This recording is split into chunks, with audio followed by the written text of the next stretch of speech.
Hey garden friends, today we're going to do the garden tour of the Secret Cottage garden for the last week of June.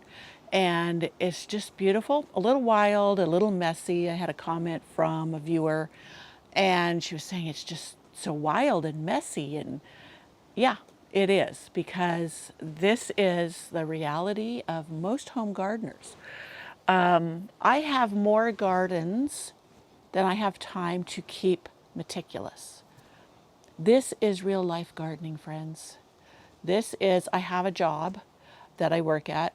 I would rather spend every single day in my garden, but it's not the reality of most people. And I'm here to inspire you home gardeners who have to work outside the home, but your garden is your therapy and your getaway.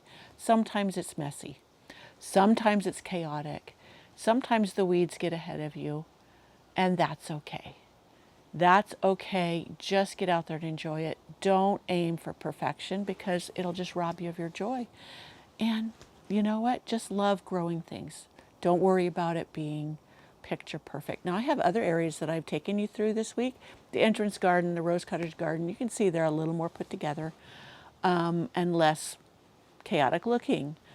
But I don't have to weed in there. I don't have to, it's not like coming along like the Secret Cottage garden. Right now, it's still in transition because I had to put the raised beds back there, had to fill them up, and so many things didn't work in my favor this year. And that's okay too. I could be frustrated by that, but I refuse to.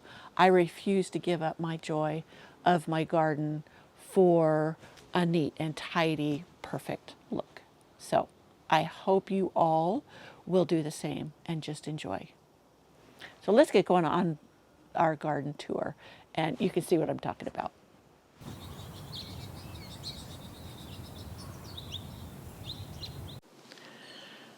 So here's where we left off in the rose cottage garden. Just gorgeous. And now let's do beside Primrose Cottage. There's my beautiful safari rose.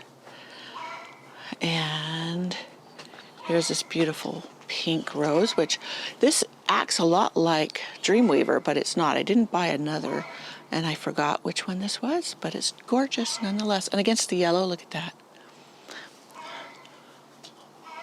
Sleeping bees. I've got a few of those. So it's a beautiful morning. Look at the sun coming through the trees. Isn't that just gorgeous? Even though I have short winters, I do love where I live. I mean, long winters, short summers. I love where I live. So look at, there's my Bear's Breach. It's doing great this year. I think I need to thin out those violas.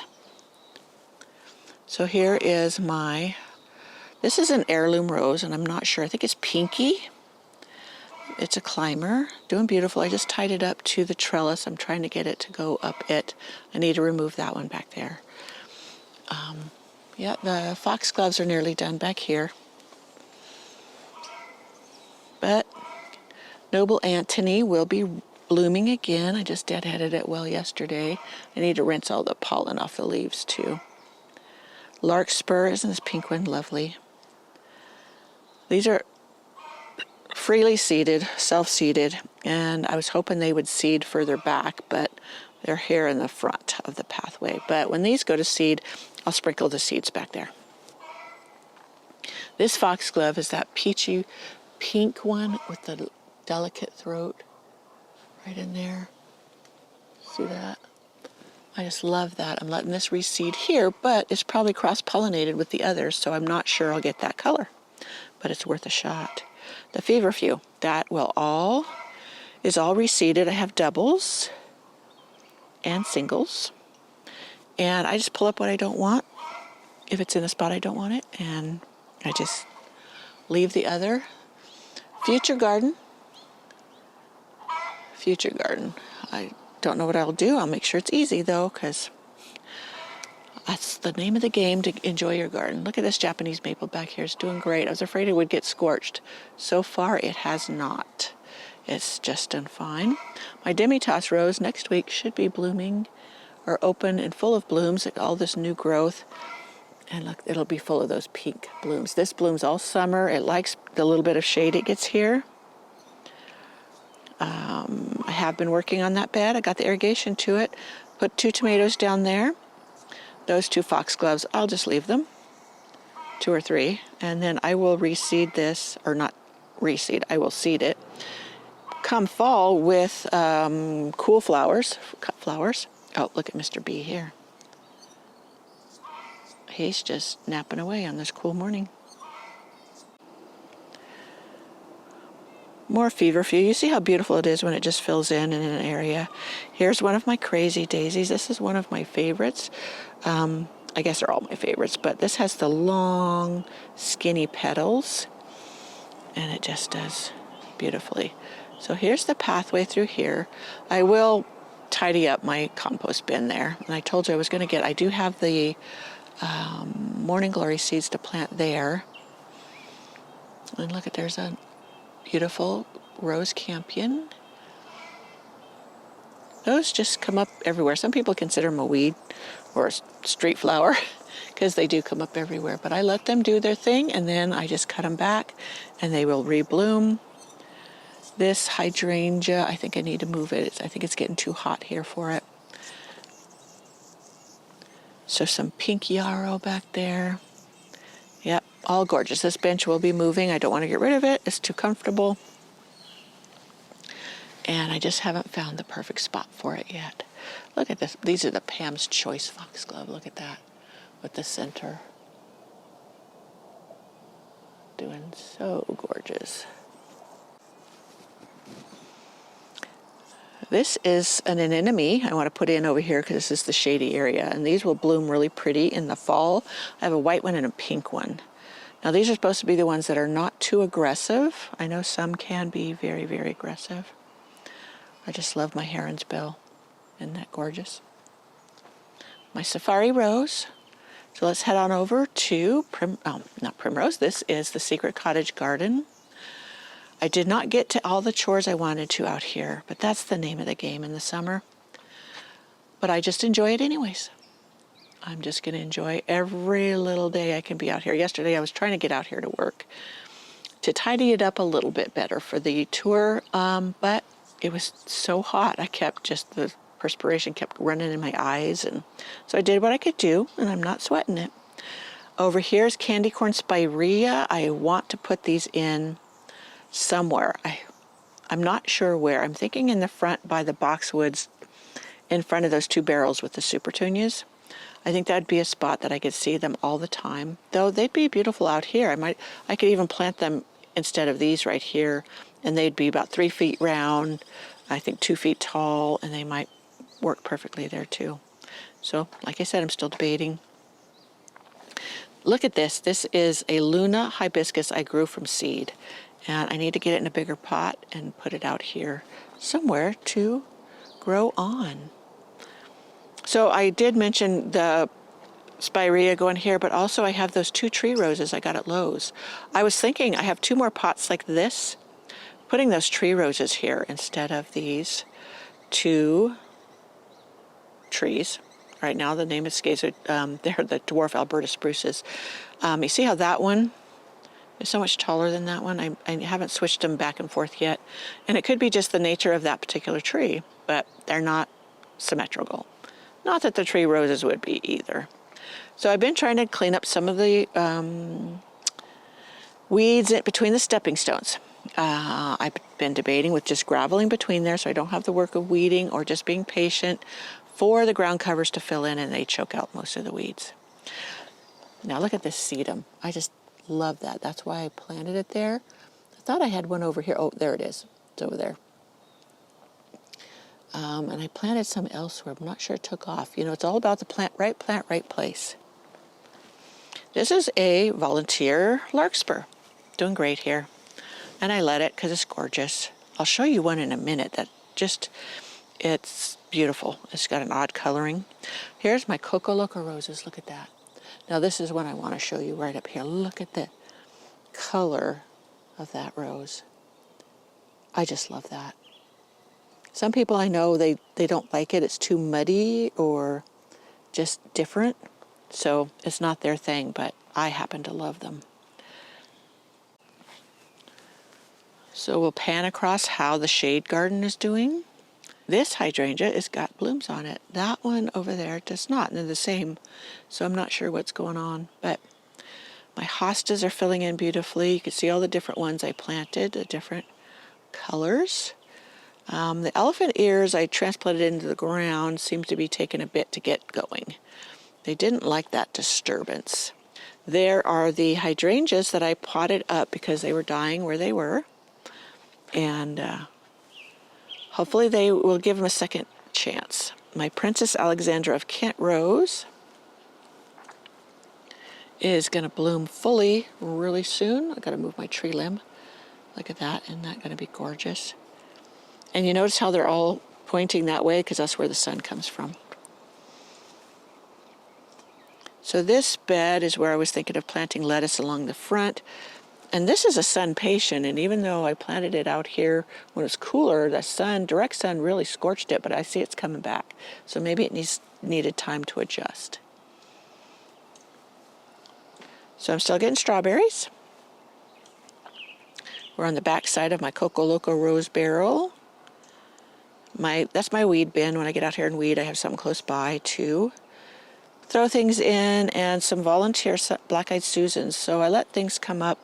And sometimes I let them stay just because I don't have any plans for that area yet. So over here between the stones, I did plant some of my heron's bill, but it's really taken a while to get going because it doesn't stay moist enough for it during the heat. So I'm trying to keep up with that. But these are too far forward, so I've been transplanting them. I transplanted some over here, etc. So I can leave some. When I get to things, I get to them. That's just how it flies around here.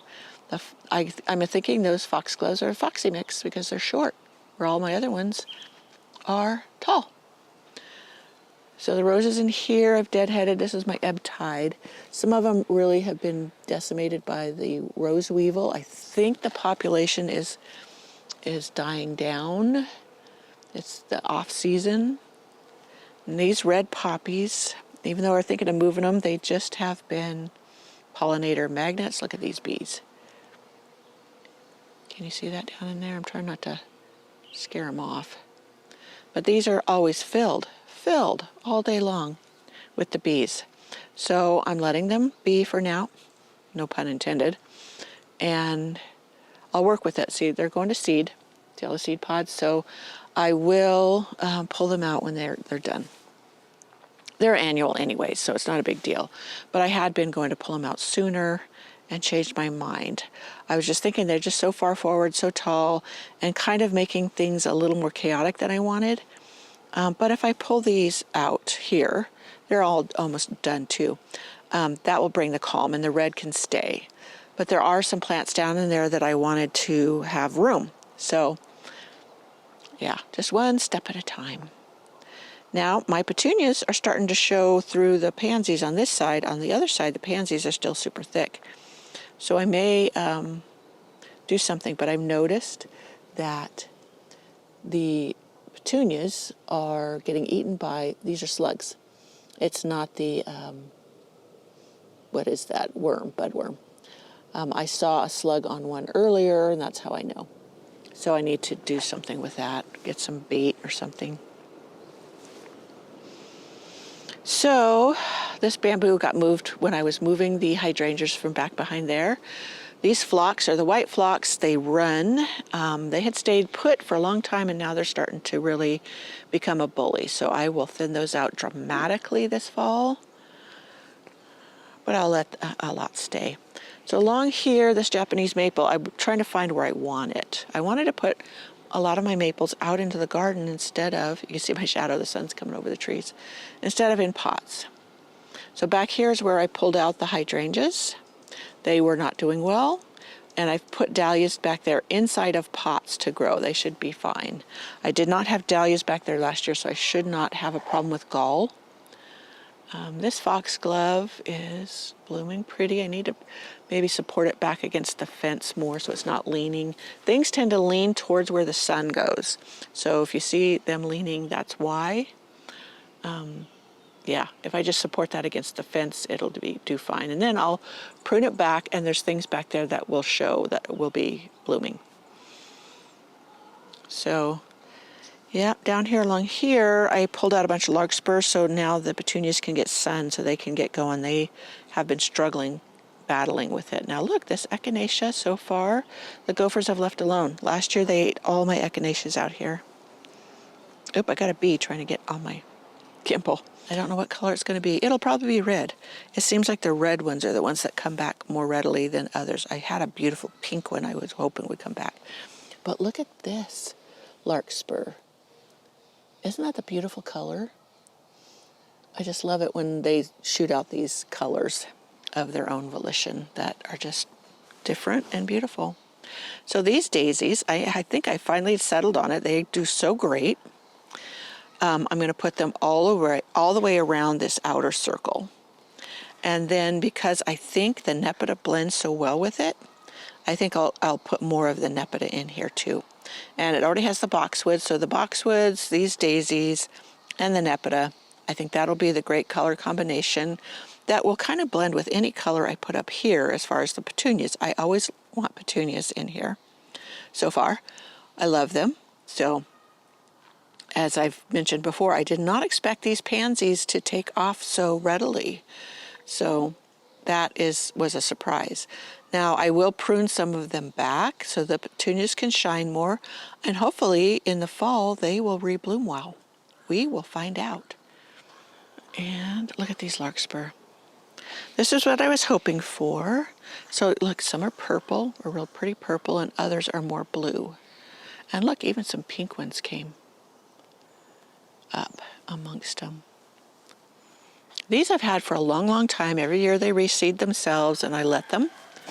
And then I just, pull them out because they're not a perennial. They are a self-seeded annual, and they just do beautifully. Here is my Daisy May daisy. I planted 3 of them. I wanted to compare them to my own seed-grown crazy daisies or just Shasta daisies. And my poppy is done. Last 1 year I had kept pruning it or deadheading it, and it kept blooming, but this one doesn't look like it's going to do that. So I don't know what I'm going to do with it. I think there's 3 in there. I probably just let it be and see if the gophers leave it alone. Now that larkspur back there, you see that? I thought that was blue. I don't think it's blue. I think it's pink or purple. And these are my Sutton's apricot foxgloves. They are just so gorgeous. And my white iceberg rose. It took a beating with those late freezes, and it's just now really recovering. Another self-seeder. This is Rose Campion. Those electric pink flowers are always such an outstanding view in the garden.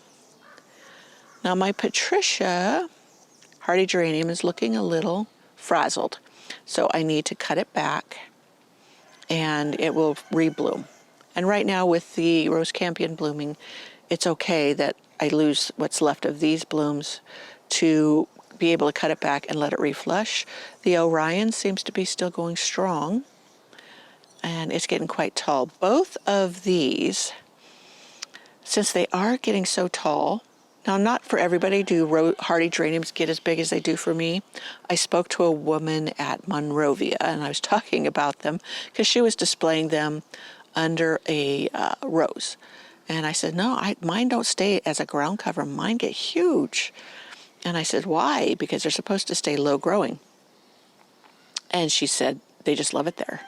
So this is up here at my house. That's why they grow so well, is they love it here. So they get really tall. So I'm going to start planting them further back in the bed. And then I can have something a little more low growing here that don't hog up all the space. Because I have a beautiful plant down there that you can't even see, because they're just taken over, but they're gorgeous. So gorgeous. So this is the other side of that bed and the poppies. And here is my seed-grown daisy. And you see, compared to the other daisy, how short and fat these petals are. Hopefully that came into focus for you. So I'm always testing new plants. Now this is a silene that had these pom-pom flowers. And I don't, ooh, it looks like it's going to seed. Can you see the seeds in my hand? Yeah. So I will collect some seeds to spread in other parts of the garden. Then I'll go ahead and deadhead this, and I will see if it will rebloom. I need to look up about it and see if it does rebloom. Oh, now look, see all these poppies, they're hiding my Monarda down there. My bee balm, which I wanted, it's a shorter growing one. My others are very tall growing, and that's a shorter one, and I wanted short there. And these poppies are obscuring it. Now I just let these come up because the seed, you know, it was a volunteer. So yeah, I will probably, right around that, I will clear it out so that that really can thrive and not be crowded. Oh, look at here. This is another volunteer poppy I let come up in the path, and look how pretty this one is.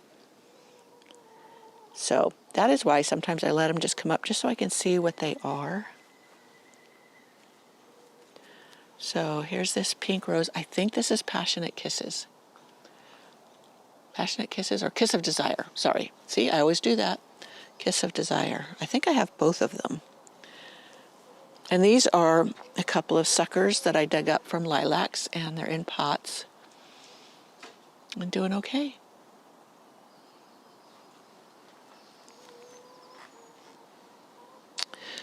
So that chicken feeder I was going to make into a planter for succulents.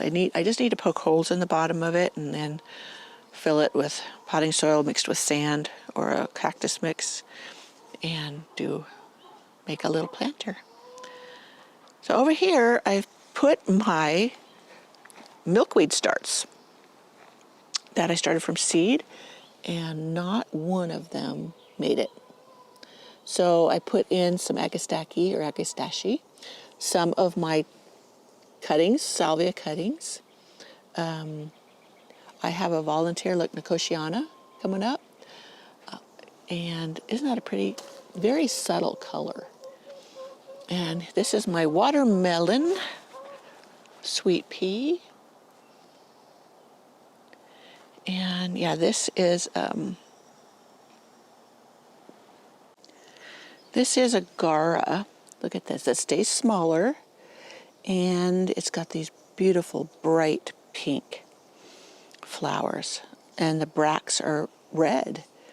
Now, most Garas that get tall to me look too weedy, and I'm not a big fan of them. So I have the shorter growing ones. And look, this delphinium is beginning to bloom. I have struggled with Colette. She has not been a very hardy rose for me. There's some blooms up there. But I'm still working with her because I love her. The blooms are gorgeous. Fully ruffled, very romantic roses. The apricot pink is gorgeous. She's just not cold hardy. Those late freezes really did a number on her. So I just need to be more aware of that. I don't know what I could have done. We've been getting these late hard freezes, more harder, colder than we used to. And so, yeah, I just have to maybe find another spot for her. I thought it would be protected with the bespoke greenhouse there. And so she is in a pot, which I'm sure the roots have gone down through the ground. But look how sad her base looks. Yeah. I am not sure about her. But that's just it. You try out things. It might work for someone else, but in your conditions, it may not. And you may have the same zone. So that's not always the determining factor. But look down here. Look at this pansies I put in down here. I had a spare. Yeah, down here is some flowers. I started from seed. I'll have to put it on the screen at the moment. The name is escaping me. And they are coming along. They were struggling at first, and they seem to be doing fine. Now this is America, a climbing rose. Now this one I told you last time, I'm putting into a deck box, which is just the size and shape of a planter. And I'm going to put it in front of the greenhouse over there. I'm going to train it along the top. We'll see how well that does. This is one of those cheap roses you get from Lowe's in the spring, $9. And struggling, and so I pot them up, get them going, and put them in the garden, see how they do. So down here is Sexy Rexy. The one died. You can see right here it is. I potted it up because I could see it was dying and it didn't make it. There was nothing I could do but look down there.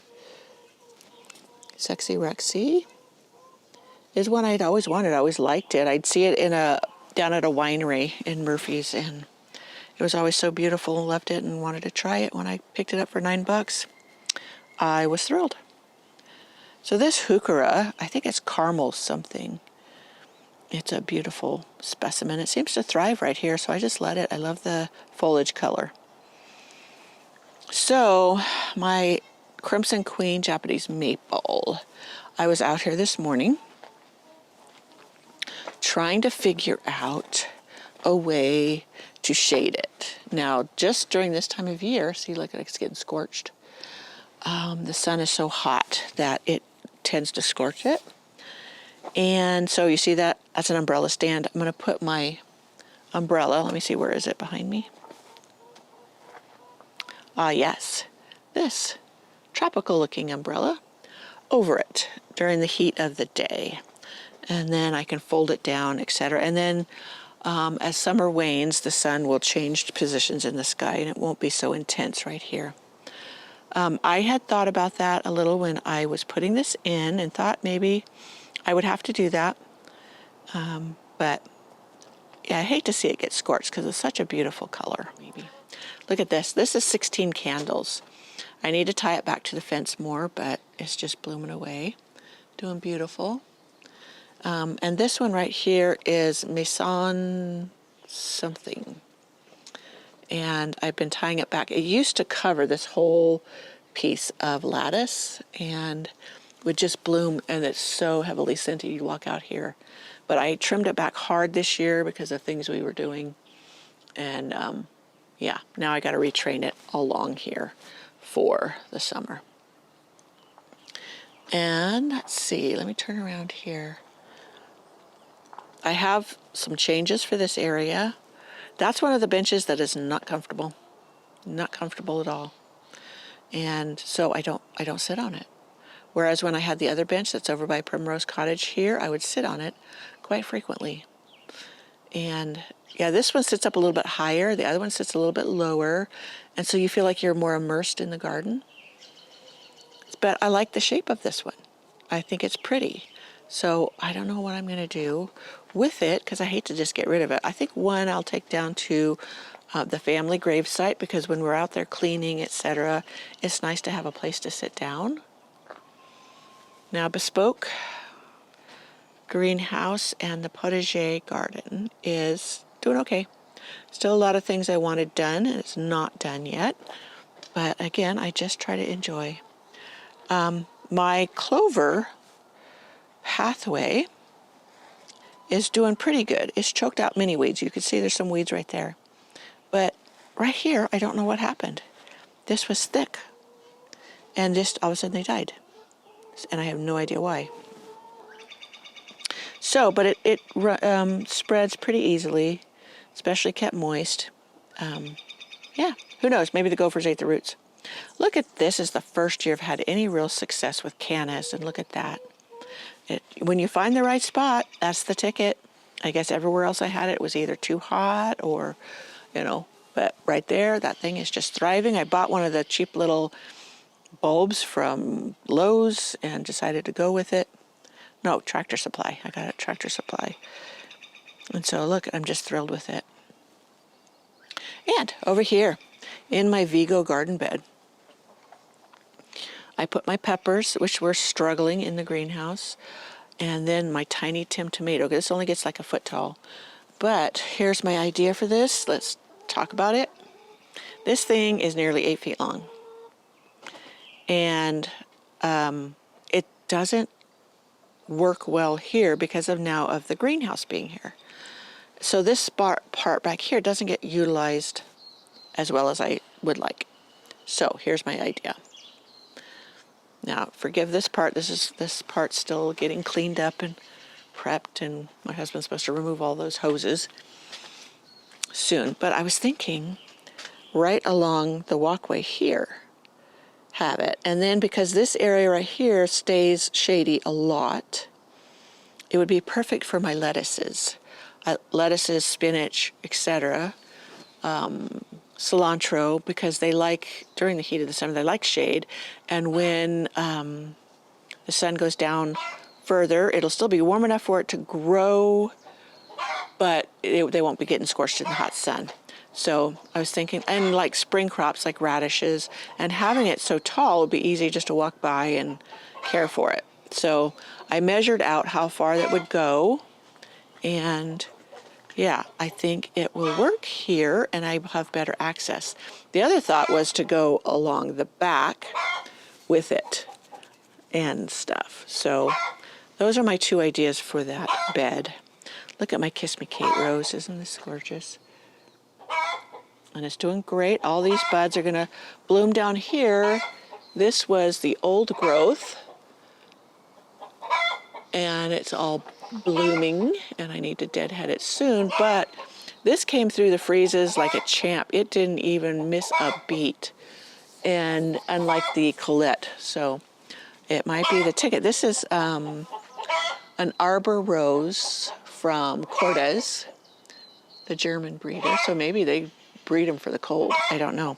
Now this one is, I do believe, Viking Queen or Lavender Lassie. So I need to look up both of them and see which one the attributes it mimics the best. But I got this one from Heirloom Roses. And I have to give a shout out for Heirloom Roses. I have bought lots of roses from them. I love them because they are own root.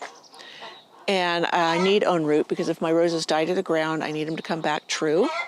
But I just had sent them, it's been almost, well, over a year. And they guarantee the roses for a year. But one rose I got and planted, it is not the rose I ordered. And last year I thought, oh, well, maybe it just needs to bloom the second year, because sometimes the roses change, they'll get bigger or do whatever.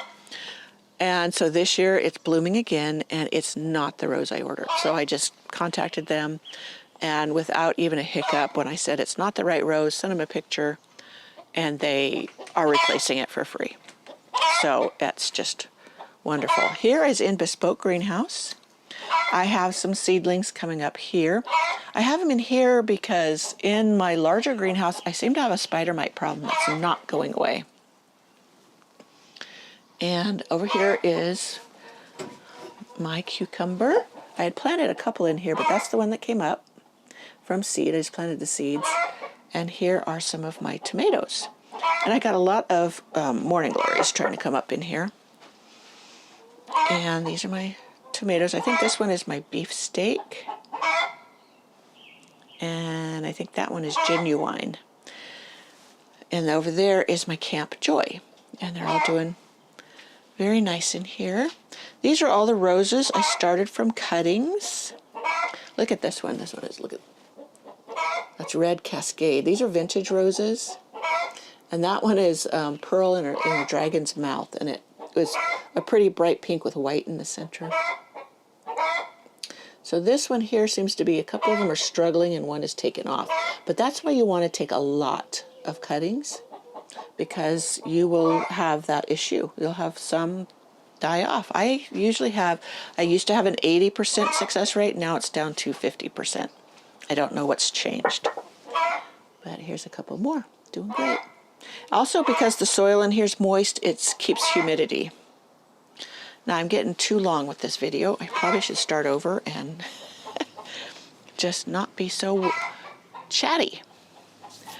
But that, my friends, is basically this lemony lace. I love this. I had also thought, next to the Japanese maple, planting one of these that would shade it during the heat of the summer. And this being deciduous, meaning it grows all the way to the ground, fades, dies to the ground. What do you call that? And it's a perennial. So in the winter, it's not, whatever. I'm going to stop right there.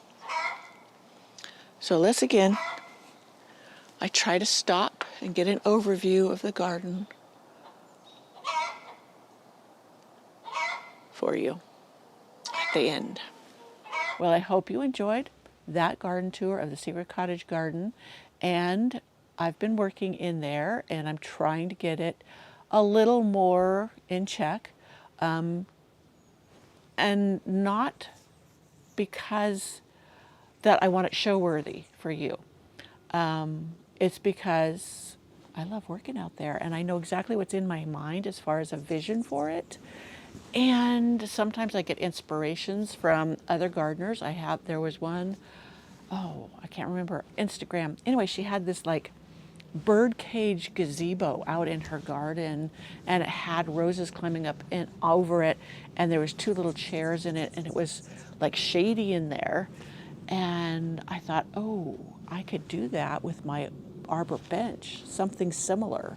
And then in the heat of the day, I could go in there to enjoy the garden, but be out of the heat and the direct sun. So that is an up and coming project that I'm going to be working on towards using the arbor bench. So I hope it turns out. It could be a total flop, but trying is half the fun. And trying to see, it's the same with my rose cottage garden, my rose alley. I'll link to the original of what it looked like when I was talking to you about it and what I had in mind. And now how it's coming to fruition is just gorgeous, and I love it. So it starts with a dream, guys. I wish you happy gardening. Take it slow and just enjoy. That's the important part. See you next time.